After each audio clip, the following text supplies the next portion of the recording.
pursuing a Bachelor of Science in Business Administration with a focus on human resources. I'm 20 years old and I reside here in Mainit Buwak ng Bulusan.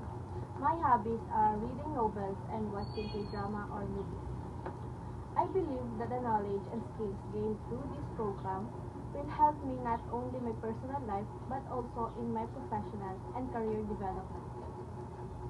I've always been fascinated by the dynamics of human interactions and the integral role they play in organizations. That's one of the main reasons I choose to pursue a degree in human resources. To be honest, I didn't quite know what to expect when I first enrolled in this program, but I've grown to really enjoy it. I've gained valuable knowledge and skills that I believe will be beneficial for my future.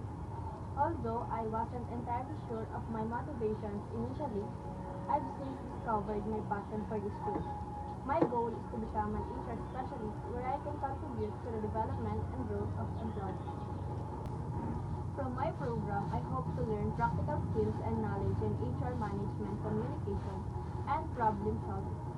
I expect to gain a deeper understanding of HR policies and procedures, effective communication techniques, and strategies for conflict resolution.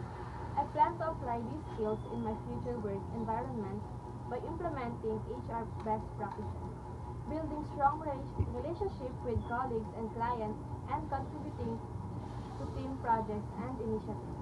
Ultimately, my goal is to become a valuable asset to my organization and make a positive impact in my community. Lastly, I would like to say thank you, our teacher, who guided us with patience and dedication. And to my classmates, never stop learning, growing, and believing in your potential. Keep your passion alive, lead with heart, and remember that greatness begins with small steps taken every day. One quote that I personally live by is, "What you do today shapes your tomorrow." Every action we take contributes to our future, so make choices wisely.